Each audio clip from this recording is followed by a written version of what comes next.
Hello lovelies and welcome to the channel. So today I had every intention of doing an art journal page, but I ended up pulling out my journal.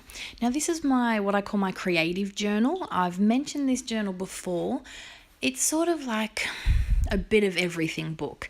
I use this as an art journal, as a scrapbook, as a brain dump, all sorts of different things. So it's different to my day-to-day journal where I just write what we've done for the day, and it's different to obviously my scrapbook or my art journal where I just paint and things, even though it's not looking like it right now. I don't know what, I call it a creative journal because I don't know how else to label it, but yeah, I sort of use it when I just want to write, when I want to literally brain dump, or when I want to document things that we've done, like today. This is just about canteen duty and how our playlist for the day was back to the 90s. For some reason, I just wanted to document that. It's not really a big thing. It's probably not something that would make it into my project life, but it's just something that I wanted to document. So it's sort of a mix between an art journal page and a scrapbook page and a journal page, all in one.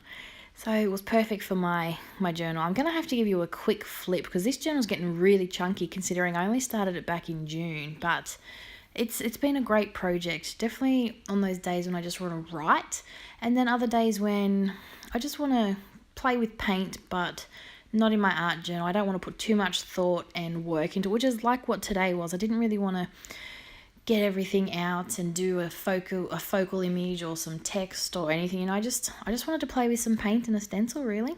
So that's exactly what I did, and it gave me a nice background for my picture that I have. So basically, every second Friday I do canteen duty at school, but it's not really like canteen duty because the canteen manager happens to be my best friend, and it's basically like a big play date. We have music, we dance, we have lots of fun. We get work done, we get everything done, but we have a lot of fun doing it.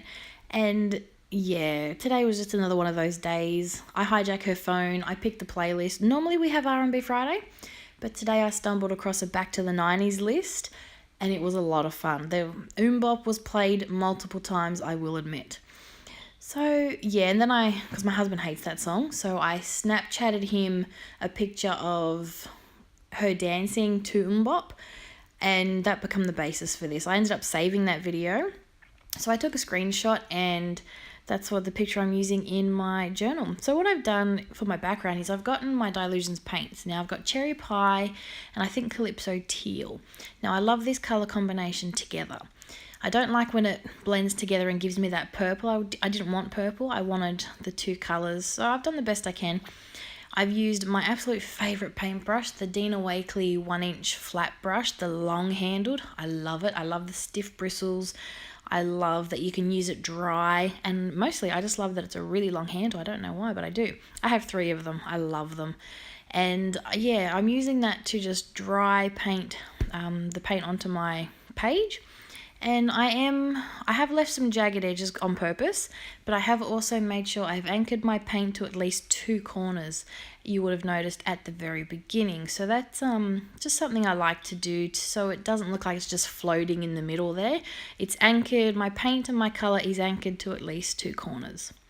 So these are my absolute favourite stamps. I have now bought 3 sets of these. These are the Tim Holtz foam stamps, and I love that it's just the letter. There's no background or anything behind it. So you can literally spell out your word on a block and stamp it as is. Now, I've done this with paint because it comes up beautifully, but I was quite surprised by how well it came up using just archival ink as well. So I was really impressed with that.